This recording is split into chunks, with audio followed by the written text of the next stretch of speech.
Hi everybody and welcome back to Kitchen Chaos with Jackie. I'm Jackie. So happy Thanksgiving. Today is Thanksgiving. When you watch this though, it'll be Sunday, so it'll be after Thanksgiving. So I hope you had a wonderful time with your friends, your family, your loved ones. We are just cooking for two today. The kids are not here, and we actually weren't even going to really do any kind of Thanksgiving dinner. We had other things that were supposed to be happening, but plans went awry, and I'm still in recovery mode from my hernia surgery, so bear with me. Normally I do 5-10 things at a time. Today we're just going to kind of be doing it in steps, so that I can kind of rest in between and not wear myself out too much. I want to be able to eat. So let me just start by saying thank you for watching. Thank you for being here. Thank you to all my friends and family who are supporting me in this, and I'm just thankful for you guys. All right, so on for dinner. So what we're going to do today is we're going to experiment. So you are here for the ride with me because we're going to make a couple of things that I've actually not made before. I'm going to do a riff on green bean casserole, just like I had growing up. Grandma and Mom, we always had the green bean casserole with the French cut green beans, cream and mushroom soup with the onion topping. That was my favorite. I could eat that just, oh yeah. But if you look at those condensed cream soups, they are full of carbs and sugar, and of course all kinds of other bad things for you. So we are going to attempt to make our own cream of mushroom soup to add to our green beans. So like I said, we're experimenting today. If you see this video, that means everything came out good. If you don't, then it didn't. The other thing we're going to try is to make a stuffing or dressing, whatever you like to call it, without bread. So again, this is something I've not made before. I've looked up a couple of recipes. I haven't really found anything that I particularly like. So I'm just going to combine some, and we're going to try to get the flavors. I'm going to use pork rinds, and we're going to see how that turns out. So it's an experiment today. So let's get started. We're going to get this going, all right? All right, hold on. All right, so for our cast of characters today, we have French style cut green beans. I opened up 3 cans and we're draining those right now. So I'm going to show you what I use. It's really the only time I use the French cut green beans is for this casserole because, again, that's what Grandma and Mom used to do. The other thing we have are some portobello mushroom caps. I really like portobello mushrooms. They have really good flavor. So we're going to be cutting these up. There are 3, 4, 5, 6. Looks like there's 7 of them still in here. I will probably use them all because, well, we love mushrooms. I also have some heavy whipping cream that we're going to use to make the soup. And I have a half a block of cream cheese that is left from another meal. So I'm letting that sit out so it'll soften a little bit. And instead of the French fried onions that normally top this casserole, I am going to use some sliced almonds. So this is one I got at Aldi's. They're just sliced almonds, real thin. So I'm going to put that on as our topping. So you have that little bit of a crunch that goes with it. So the first thing we're going to do is I'm going to wipe off the mushroom caps, and then I'm going to chop those. And I'm just going to chop those into bite-sized pieces. So there's still like the texture of them, but not too big. So that's what I'm going to start doing, and we'll be back whenever I'm done with that, okay? All right. Okay, let the experimenting begin. So first thing I did, while I have the mushrooms there cleaned, all we did was take a damp paper towel and wipe them off just to free them of any dirt. And then I chopped those up into pieces. We are going to turn our stove on. Ooh, look at that flame. So baby cleaned the stove this morning. We got some fire going on there. With the stove, but we have it fixed now. So let's try this again. So we're going to turn the burner on, and we're going to do it kind of low. I have 3 pots of butter in here, so it's probably about a tablespoon and a half. We have a lot of mushrooms, so we are going to let that melt. And then we are going to add our lovely mushrooms. Now you can use whatever mushrooms you like. I kind of actually was going to do some more, I don't know, exotic mushrooms, but yeah, we didn't. This is what we had. This is what we're using. But you can use just plain button white mushrooms, the baby portobellos, shiitake mushrooms, oyster mushrooms, I don't know, whatever you find. So we just dumped all of those in. Like I said, I'm just going to stir them around so that they all get covered with a little bit of butter. Oh, there's Jack. Oh, and Sophie.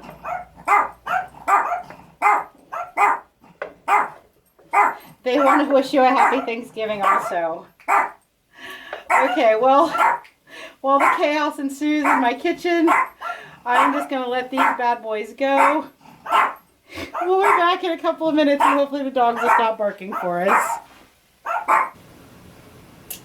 Alright guys, so our mushrooms are just cruising right along here, and they're releasing a bunch of moisture, which I'm actually, I'm not going to like drain them or anything. I think I'm just going to keep it in there, and I think that'll add a nice flavor to our finished sauce. What do you think? I think so. I don't think it'll water it down too much. I didn't remove the gills underneath, so I think that's why they're a little bit more liquidy than they were the last time I made them. Like I said, I hadn't salted them yet, which I'm going to actually do that now, because that's why I don't. It helps to keep them from getting that watery. So, whatever, we're going with it. Some days it works, some days it doesn't. So I'm just going to give them a light salt. And we're going to put a little bit of garlic powder, so just the garlic powder that I always like to use. And then we'll be adding more seasoning to the sauce when we make it, and then of course be tasting. And I also have some onion powder. Now I'm going to go ahead and turn the heat up a little bit, and that will help dry up these mushrooms slightly. So do you guys like to play in the kitchen? I do. I'm constantly just having an idea, and I start pulling stuff out of the fridge or out of the cabinets, and just, you know, I kind of know what flavors go together, so I just kind of like to play, and that's what we're doing today, and I'm glad you're along. I hope that you will enjoy this ride. Maybe this is a little bit too free-spirited for you. I don't know. I'm not real rigid with my cooking. I just try to use the techniques and the flavors that I have used in the past. Always learning. Always learning. Wow, there really is a lot more liquid in there than I thought. Yeah. It'll be okay. Alright, so as for measurements, I have no idea. I really don't. I figure any that I have left over, if it looks like it's going to be too soupy for the green beans, then we'll just make that into maybe a gravy or something, or maybe as a soup. I'm thinking this would be a good idea for a cream of mushroom soup. I could add some chicken broth to it, thin it out a little bit. I don't know. Ideas are rolling through my head. Okay, so we're going to go in with our heavy whipping cream. Just going to open that bad boy up. Put that into my little garbage bag over here. Remember that trick that I had said about, ages ago? I don't know, one of the first couple of videos that I made. I always have one of those plastic bags from the grocery store. I keep that in the sink, and that's what I use to put all my garbage in. That is a trick I learned from Rachel Ray back in the day. She always had a garbage bowl. But I'm like, why am I going to dirty up another dish when I could just use those bags? I have enough of them. So I think that, yeah, it works out really well, because then when you're done cooking, you just close it up and you throw it in the garbage. It doesn't smell as bad, and you're not running back and forth to your garbage can. So there's my kitchen hack for the day. Alright, so we're going to turn the heat back down to low, because I do not want it to be so high when I'm adding the heavy cream. The other thing that I have is I got to give a shout out to my friend Susan. She gave me a silicone whisk, so I'm not scratching up my pan with the wire whisk. So Susan, thank you very much. I appreciate it. This is our maiden journey. I haven't really made any sauces since you gave that to me, so you are here in spirit with me on that one, okay? All right, so you ready? Here we go. We're going to go in with the heavy cream. And just going to slowly, this is going to make it really nice and thick without having to add any kind of flour or thickener, along with the cream cheese. If you watched the squash mac and cheese that I made, it's kind of the same idea. It just thickens up really nice, makes a nice creamy sauce. It's kind of my go-to.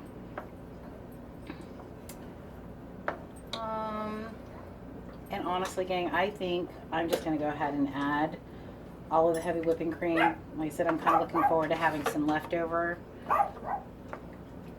Jack apparently is excited too. Please bear with me with the dogs. You know they have the worst timing. They bark when you're in the middle of an important phone call or when you're trying to film a YouTube video. Oh my goodness.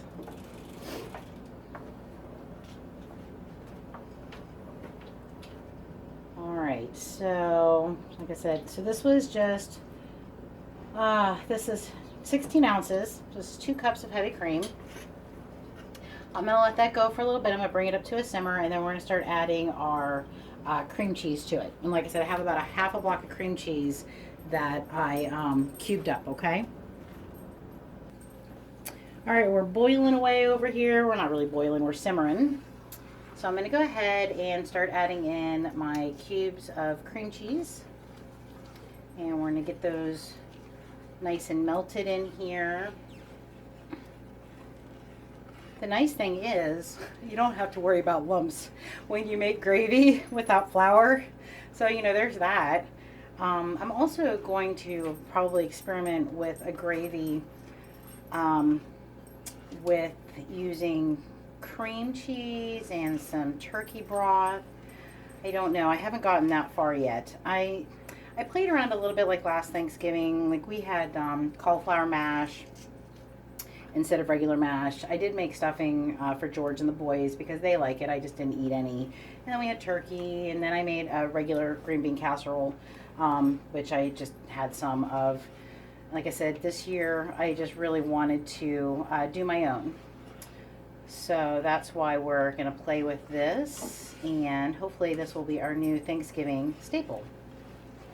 So we're just going to keep the heat on kind of low. We want to take our time with this. So we're just going to, well, I'm going to use my handy little whisk here. I'm just going to whisk it around until all of the chunks of cream cheese are melted and incorporated in our sauce. Once that happens, we're going to start seasoning, okay? Okay, we're just moving right along here. So our sauce is getting nice and thick. You can see it's all bubbly. We're going to start adding our seasonings to this. And I'm going to keep stirring so nothing sticks or burns. So we're going to go in first with some garlic powder. Yeah, just doing a little sprinkle around. You know, don't measure anything. We're going to taste it after we add everything and see how it is. Next, we're going in with our onion powder. So again, I'm just going to give a little dusting of that. Give a little stir. Turn the heat down a little bit. I keep adjusting the heat, especially on this gas stove. I feel like I'm always having to fiddle with it. It gets too hot. It's not hot enough. I don't know. But we're kind of babysitting this. I'm also letting it reduce a little bit, again, to thicken up. You can see it's just getting really nice, thick, and creamy. I am so excited for this, guys. I can't imagine that it's going to come out bad. Let's just do that. I don't know if it'll still taste like, you know, Grandma's green bean casserole, but all right, we're going to go for it. And next thing we're going to do is add a bunch of cracked black pepper, because that is our favorite, and I just feel like you can't have a soup or a gravy without having a lot of cracked pepper. So, going in. I really like this pepper grinder. This is one by McCormick that I picked up actually at our Walmart when we were out shopping the other day, and you can adjust the grind. So you can do smaller pieces, medium, or large pieces of pepper. I have it on the medium grind because of what we're making today, and I like the fact that I can adjust it. I'm like, that's a really good idea. And sometimes you want bigger pieces of pepper, especially like on meat and stuff. I like bigger pieces of peppercorn, and whenever I'm making some things, I like it smaller, you know. Anyways, I like the fact that you can adjust it. So there you go. If you're looking for a pepper grinder, someday maybe I'll invest in like an actual pepper grinder, but for now, these will work for me. I don't have room in my kitchen for that. It wouldn't fit in my cupboards. Oh, guys, it smells really good. It looks delicious. we're going to go in and give it a little taste. Try not to burn our face off.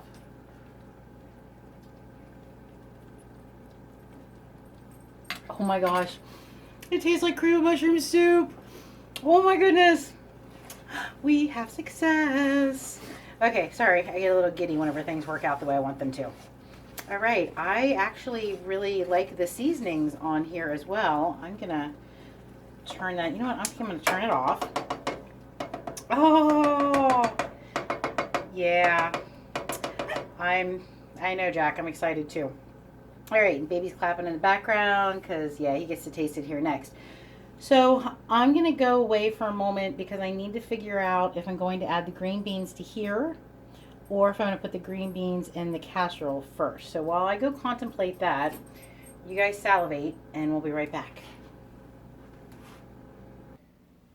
All right, so I decided to go ahead and put the green beans in my casserole dish. So I sprayed it with a little bit of coconut cooking spray. I seasoned them up with a little bit of seasoned salt and black pepper. And now we're going to add our delicious cream of mushroom soup. So George and I are thrilled with this, and I can't wait to make it into an actual soup.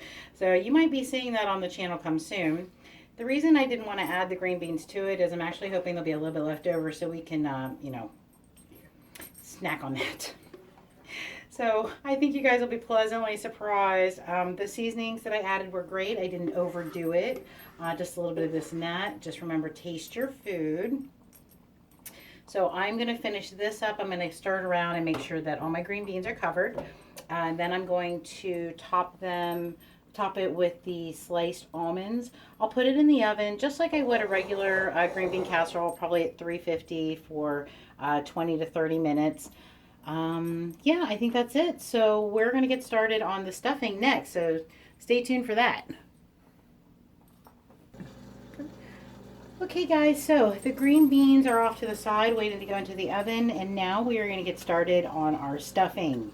Now, the green beans I wasn't as nervous about. This I'm really nervous because I've absolutely positively never done this before. So bear with me because you're going to work through it with me. So I'm just going to use the same ingredients I would in regular stuffing, except for instead of the bread, I'm going to use pork rinds. But I haven't made stuffing in quite a while, so what I have is 3 stalks of celery that I have diced up. I have half a white onion that again I have diced, and 2 cloves of garlic. So we have that. I'm going to put this off to the side. And we're going to get started on our sausage. Now, when I have made regular stuffing before, I always like to have sausage. And actually, sausage and apples is one of my favorite things together. But we're not going to use any apples. I probably could use a little bit. I could get away with that little bit of carbs. But like I said, we're not going to do that. Because, like I said, this is an experiment. And we'll see how this goes. So I'm preheating that same skillet that I made the cream of mushroom soup in. I have a tablespoon of butter in here because I want to have some of that butter flavor. And I think the first thing we're going to do is start cooking our sausage. I'll let that go for a little bit, and then I'll add the veg to it to get those nice and soft. So that is kind of our game plan at the moment. I'm just getting that butter worked around there.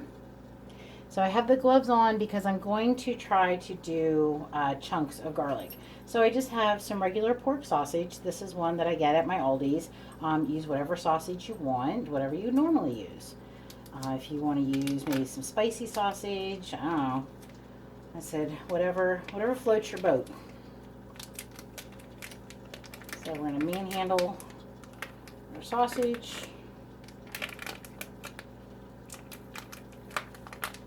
Yeah. And making a mess. I know, this is like thrilling TV stuff, right? To watch me play with the raw sausage. Not drop it on the floor for Sophie to get. Okay.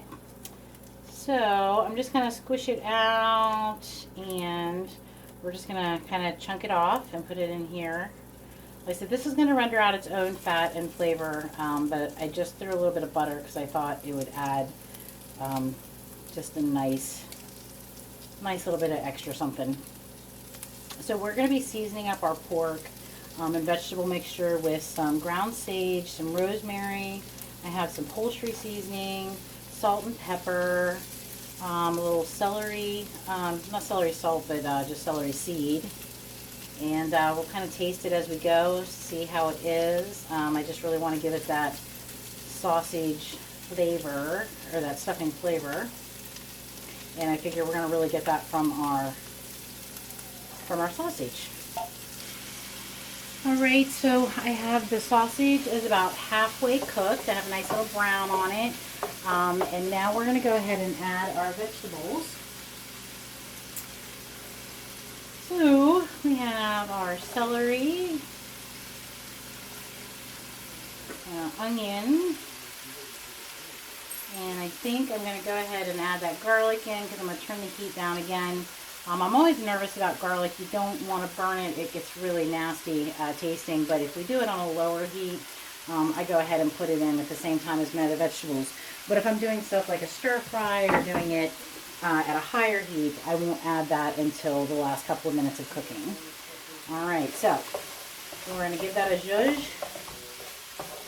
It's getting hot in this kitchen. Oh my goodness. Alright, so we're just going to let this cook down. Going to finish cooking that sausage and get the vegetables softened up. I'm going to do a little bit of seasoning. Like I said, I have a little bit of poultry seasoning. This is one, I put it in a different jar I had gotten at the store. It was in a little box, and it just said poultry seasoning. So it has rosemary, oregano, sage, ginger, marjoram, thyme, and pepper. So this is really the only time of year I ever use this one, so that's why I put it into a glass container. I also use a little bit of celery seeds. We're going to throw that in there. A little bit of extra ground sage. George really likes sage, so we're going to sage it up. And I'm going to spice it a little bit heavily because I'm hoping those flavors will absorb in the pork rinds when we do those. I'm going to go in with a little bit of garlic powder. And I already put a little bit of fresh ground black pepper in here. I did not add any salt. I really actually like the sausage. It is seasoned very nicely. Again, I just found it at my local Aldi's. But I find it doesn't need any extra salt, so I didn't add any. So we're just going to let that go, guys, and finish, like I said, cooking that sausage. I'm going to go grab a bag of pork rinds. And what I'm going to do is I think I'll go through the bag and pick out the bigger, plumper pieces and kind of break those up. I don't want any of those hard, like crunchy ones that you can get. It's just a plain bag of pork rinds. I will let you see what they look like once I dig them out. So we're back. Alright, gang, so I have been playing with my sausage mixture with the onions, celery, and garlic. And really what I've been working on is not only just softening it, but the seasoning. So I really want it to taste like stuffing. I'm not quite there. I've been adding seasonings. That's one of those, like, tell you, season or taste your food. So I added a little bit of thyme. I can't remember if I told you I did some rosemary. I threw a little bit more sage in there. A little bit of marjoram. I added more poultry seasoning. I actually went back and looked at some of my older recipes where I made it with bread and said, well, you know, those are some seasonings that, you know, I used to use, so let's try those. So it tastes a little bit more like stuffing. I think we're just going to let it go. And we're just going to hope for the best. I mean, it doesn't taste bad. I just really wanted to give it that stuffing feel. Okay, so I hand broke apart some pork rinds. So this was about a quarter of a large bag, so probably like a small bag of pork rinds. I put them into small cubes, kind of like you would with your bread. Okay, you ready? I'm scared. Okay, we put them in. Oh, Sophie's scared too. She ran away. All right. So I'm actually going to turn the stove off. And let's go ahead. We're going to kind of combine this. We're playing in the kitchen. All right, so now the other thing, of course, that you do to help like soften and season is you add some chicken broth. So I have a cup of chicken broth, and I'm just gonna add that a little bit at a time. Oh, they're crackling. I don't know if you can hear that, but that's really funny. So my hope, like I said, is that it will give the consistency of bread in the stuffing. I guess we'll find out. Once I get this combined together, I'm going to put it into a baking dish. I'm going to pop that in the oven with the green beans, probably 350 for a half an hour as well. And I will let you know how that turns out. So come back and we'll see it whenever it comes out of the oven. We'll check that out, see how the consistency is, and then I'll give it a taste. Like I said, we'll let you know how it goes. All right, guys, see you in a bit. We just came out of the oven with our green bean casserole and our stuffing, and I don't know how it tastes yet, but it really looks like stuffing, so I'm extremely excited. I can't wait to try it. So you see I put the slivered almonds on top of the green bean casserole. I had that in at 350 for a half an hour. And then, I don't know if you guys can really see and appreciate that, but I don't know. It looks like stuffing. Can't wait to try it. All right, so we're going to let this cool. I'm going to plate it up here in a few minutes, and then we'll taste it, and I'll let you know how it goes, okay? Turkey Lurkey is over here. He's hanging out and resting. Always rest your meat before you cut into it. You want all those juices to soak back up. So just a little side note. I didn't really get into what I did with the turkey because that wasn't my main goal. Everybody has their own turkey recipe. My biggest thing was I wanted to show you low carb options for your side dishes because that's an important part of your turkey, ham, roast beef, whatever kind of protein that you're having for your holidays. So keep your fingers crossed and we'll let you know how the stuffing came out, okay? All right, we'll see you in a few minutes. All right, everybody. So Sophie wanted to say hi and happy Thanksgiving. Oh, she's looking at the stove because that's where all the food is. So say hi, Sophie. Here we go. All right. So I didn't plate everything up yet. We did taste the stuffing. So it's very reminiscent of stuffing. Of course, it's not going to taste like your grandma's stuffing. I'm just saying. But it does taste pretty good. George likes it. He said that he thought maybe if we actually added more pork rinds to it, that would make it more stuffing-like because, of course, it's mostly vegetables and the sausage. So we might try that, just kind of, again, play around with it. We just wanted to experiment with you. Again, just giving you low-carb options so that you don't have to give up your favorite foods. I'm all about revamping them and just, making them still taste good, just a little bit different. So we hope that you had a wonderful Thanksgiving. Thank you again for watching our video. Please hit that subscribe button. That's important. I guess I need more subscribers. I don't know. That's what they tell me. So I just appreciate you guys checking it out and watching. I want you all to have the best holidays ever. Be safe out there. If you live in Pennsylvania, look out for those darn deer. All right, everybody. Have a wonderful night. We'll see you next time.